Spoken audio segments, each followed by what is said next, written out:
मंगल Dhillon channel एक ऐसा channel जो आपका जीवन बदल सकता है, जैसे अब तक बहुतों का जीवन बदल चुका है। मंगल ढिल्लोन चैनल। नमस्कार, आदाब, सत श्री अकाल। दोस्तों, प्रभु भगवान से मेरी बातें इस श्रृंखला में एक और घटना, ये घटना इंग्लैंड की है। मैं खालसा फिल्म लेके गया हुआ था, तो जिस तरह का रिस्पांस मैं उम्मीद करता था मुझे मिला नहीं। फंडिंग की बड़ी प्रॉब्लम थी और फंड कोई ख़ास गुरुद्वारा कमेटी वाले भी नहीं दे रहे थे। तो मुझे प्रोजेक्टर, मैं किराए पे लेता था प्रोजेक्टर, तो उसका बड़ा किराया पड़ जाता था हम लोगों को, करीब 150-200 पाउंड। वो एक जो दिन के लिए मैं शो के लिए लेता था उसके वो हमसे ले लेते थे, तो महंगा पड़ा। स्क्रीन भी हम किराए पे लेते थे, तो मुझे प्रोजेक्टर ख़रीदना था।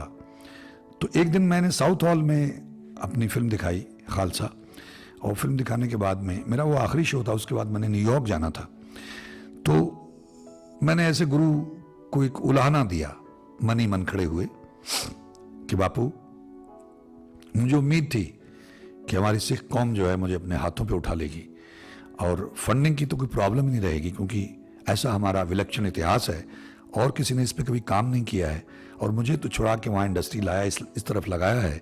तो क्योंकि हमारी कौम बहुत दयालु है और बहुत दरिया दिल है, बहुत पैसा खर्च करती है, लोगों पे करती है, तो अपने इतिहास पे क्यों नहीं करेगी। ऐसा मैंने मन में खड़े खड़े गुरु को, जब फिल्म इंटरवल हुआ तो मैं फिर बोला, वहाँ मैंने ये बात कही भी, तो और ईश्वर को, गुरु को बाद में उलाहना भी दिया। तो तेरा कोई एक भी बंदा मुझे ऐसा नहीं मिला जो मेरे साथ खड़ा होता, तेरा एक भी सिख मुझे नहीं मिला जो मेरे साथ खड़ा होता। मैं अकेले ही किसी की मदद लेके वहाँ से जाता हूँ, टैक्सी लेके जाता हूँ और किराए पे प्रोजेक्टर लेता हूँ और यहाँ फिल्म दिखाता हूँ, और उसके बाद उसको मैं गुरुद्वारे में रख जाता था, दूसरे दिन पे टैक्सी लेके आता था और फिर उसको मैं छोड़ने जाता था सामान। अब देखिए, अब इन सब बातों को आप कोइंसिडेंस नहीं कह सकते, क्योंकि जब भी मैंने कहा तभी जवाब मिला। तो ये बड़ा अलग किस्म का जवाब था। जैसे ही शो खत्म हुआ, तकरीबन संगत चली जाती है, कुछ गुरुद्वारे के छोटे मोटे जो सेवादार हैं वो रह जाते हैं, जिनको अच्छा लगता है, लेकिन सबको जल्दी होती है, वहाँ टाइम की बड़ी समस्या है लोगों को। तो मैं सामान इकट्ठा कर रहा था, तो जैसे मैं सामान इकट्ठा कर रहा, तो एक आदमी मेरे पास आया, तो उसने मुझे अपना कार्ड दिया, तो कहने लगा, मैं आपसे बात करना चाहूँगा। मैंने कहा ठीक है। तो कहना, हम लोग कब मिलें? मैंने, कभी मिल लीजिएगा। कहना, हम लोग सुबह मिलें, तो आपका नंबर दिए। मैंने उसको अपना नंबर दिया और उसने अपना कार्ड दिया और चला गया। तो मुझे कहा, ऐसे बहुत सारे लोग मिलते हैं, बाद में सब लोग भूल जाते हैं, उस वक्त जोश होता है फिल्म देखने के बाद कुछ लोगों को, तो वो ऐसा ही कोई आदमी होगा। तो मैंने अपना प्रोजेक्टर वगैरह वहाँ रख दिया, स्क्रीन भी रख दी, और वहाँ से बाहर निकला और टैक्सी लेके, मेरे इन लॉज रहते थे वहाँ, उनके यहाँ चला गया। लंदन, सेंट्रल लंदन में कहीं रहते थे, केंसिंगटन हाई स्ट्रीट। तो सवेरे मुझे इस आदमी का फोन आया कि भाई साहब आप कहाँ पे हैं? तो मैंने कहा, यार मैं अभी यहाँ अपने इन लॉज के घर पे हूँ।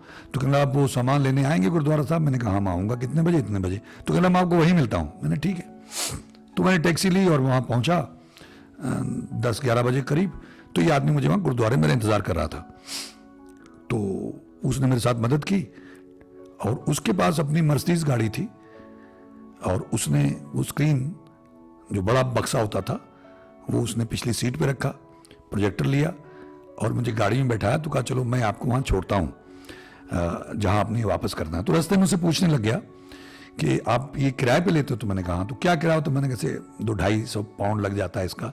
तो कहना, अरे ये तो बहुत महंगा हो गया, तो आप ये खरीद क्यों नहीं लेते हो? मैंने कहा, अभी फंड नहीं जमा हुआ है, कुछ फंड वगैरह आ जाए तो मेरा इरादा है खरीदने का। तो कहने लगा, अच्छा। तो जब हम दुकान पे पहुंचे, तो जैसे मैंने उसको प्रोजेक्टर वापस करना शुरू किया दुकानदार को, तो उसको पैसे दिए मैंने। तो इसने कहा कि नहीं, पैसे आप मत दीजिए, मैं देता हूँ। तो फिर कहने लगा कि आप प्रोजेक्टर ये खरीद क्यों नहीं लेते? तो मैंने कहा ना, अभी फंड का मैं थोड़ा जुगाड़ कर लूँ, उसके बाद खरीदूंगा। तो नहीं, मैं फंड लेके आया हूँ। तो कहना, इससे पूछे कितने का प्रोजेक्टर ये देगा? तो मैंने कहा, नहीं ये पुराना प्रोजेक्टर है, आप क्यों खरीदेंगे? कहने, नहीं मैं पैसे लेके आऊँ भाई साहब। आप उसको पूछने लगे दुकानदार को। तो मैंने कहा, यार ऐसा है, मैं न्यूयॉर्क जा रहा हूँ, मेरा ये आखिरी शो था, तो वहीं जाके खरीदूंगा न्यूयॉर्क से, और वहाँ वैरायटी होगी, जो सबसे बढ़िया वाला होगा वो चुन के उनमें से चूज करूंगा, वो खरीदूंगा। कहना ठीक है आपकी मर्जी, वैसे मैं तैयारी करके आया था कि आप प्रोजेक्टर भी खरीद लो और भी जो आपको खरीदना है वो खरीद लो। तो खैर मैं आपका धन्यवाद। तो वहाँ से निकले तो मुझे लंच के लिए ले गया। जब लंच के लिए ले गया तो वहाँ हमने खाना खुना उसने मुझे खिलाया, चाइनीज़ में किसी ले गया था, काफ़ी महंगी जगह थी। तो लंच करने के बाद उसने मुझसे अपनी जेब से पैसे निकाले। मेरा ख्याल वो पता नहीं 1000 पाउंड था या 1500 पाउंड था, मुझे याद नहीं एग्जैक्टली कितना था। तो उसने निकाल के कहा कि भाई साहब ये मेरा कंट्रीब्यूशन है, ये आप मेरी तरफ से अपने पास रख लें। तो मैंने कहा नहीं भाई ऐसे नहीं लूंगा मैं, वहाँ तो मैं चद्दर बिछाता हूँ, आप वहाँ पे 1 पाउंड रख दो, आधा पाउंड रख दो या 1000 रख दो, स्वीकार है। अब यहां मैं इंडिविजुअल हूं, मेरी अपनी कैपेसिटी है भाई, मैं एक्टर हूं, मशहूर एक्टर हूं, तो अब मैं थोड़ी आपसे पैसे लूंगा इस तरह से। तो उस आदमी ने वो पैसे अपनी जेब में रखे और अपना जूता निकाला। कहने लगा आपके पास 2 चॉइसेस हैं, एक ये कि ये जूते मेरे 5-7 सिर में मारिए कि मैं वहां पैसे लेके क्यों नहीं आया, या फिर ये पैसे कबूल कर लीजिए। तो मैं हंसने भी लग गया और मुझे लगा ये तो मैंने ईश्वर को, गुरु को लाना दिया था कि तेरा एक भी सिख नहीं मिला मुझे पूरे इंग्लैंड में, तो ये बापू ने इसीलिए भेजा है इसको। तो मैंने फिर दोनों हाथ उसके सामने किए और उससे वो वो पैसे ले लिए और उन्हीं पैसों से मैंने पहला प्रोजेक्ट न्यूयॉर्क में जाके खरीदा था, जिसके साथ मैंने शोज करने शुरू की। उसका नाम था मिस्टर मोंटी अरोड़ा, हर अवतार सिंह HS अरोड़ा उनका नाम है। तो श्रद्धालु थे गुरु के, और उनके बाद में भी उन्होंने काफ़ी मुझे सपोर्ट करने की कोशिश की जब मैं दूसरे शोज के लिए गया। तो इस तरह से जब भी कभी कोई स्थिति आई और गुरु को मैंने उलाहना दिया, तो उसने मुझे कोई ना कोई आदमी टकरा दिया, खड़ा कर दिया वहाँ पे, और मुझे फिर मेरा यकीन परिपक्व हो गया कि नहीं, गुरु साथ में है कि तूने उलाहना दिया कि कोई नहीं मिला, चल ये भेजता हूँ। तो इस तरह से जहां जहां भी मैंने कभी चाहे प्रार्थना की, चाहे उलाहना दिया, कुछ भी किया या चैलेंज कर दिया, तो ईश्वर ने उसका जवाब दिया। और ये आदमी मतलब मेरे लिए सिर्फ उस प्रोजेक्टर के लिए नहीं, मेरे शोज करवाने में उसके अलावा भी मेरे लिए मददगार साबित हुआ। हमारी अगर आप जाएंगे sikhfilm.com पे अवर प्रमोटर्स में, तो जो शुरुआत में हमारे इंग्लैंड के प्रमोटर्स हैं उनमें पहला इन्हीं का, इनके फादर साहब का फोटोग्राफ है, क्योंकि इन्होंने हमारा एक प्रोजेक्ट जो है वो स्पॉन्सर भी किया था, उसमें हमारी फाइनेंशियल मदद की थी। तो अब ईश्वर तो सब जानता है, उसको तो सब मालूम है।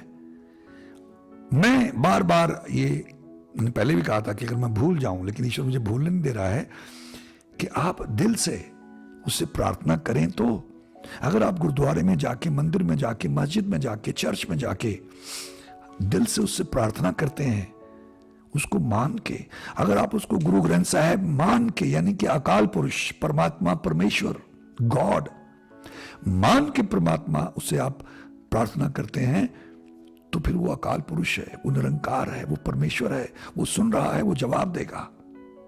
हो सकता है कि आपका टाइम ना आए, वो जवाब आपको इमीडिएटली ना आए, कुछ टाइम लग सकता है, लेकिन सुन तो रहा है वो। कम से कम आपने उस अकीदे, उस विश्वास के साथ में ईश्वर से बात की, ये भी तो बहुत बड़ी प्राप्ति है। जवाब मिलेगा। तो आप अगर उसे एक होली स्क्रिप्चर समझ के बात करेंगे, तो फिर वो होली स्क्रिप्चर है, एक होली बुक है। अगर आप उसे निरंकार अकाल पुरुष मान के बात करेंगे, तो अकाल पुरुष किसी भी गुरुद्वारे में स्वरूप तो एक ही, वही बाणी है, तो जवाब देगा। आप उस मूर्ति, पत्थर की मूर्ति समझ के बात करेंगे, तो पत्थर की मूर्ति है। लेकिन अगर भगवान श्री कृष्ण, भगवान श्री राम, बजरंग बली, शंकर भगवान समझ के, माता दुर्गा माई समझ के बात करेंगे विश्वास के साथ, तो फिर वो सुनते हैं, जवाब देंगे।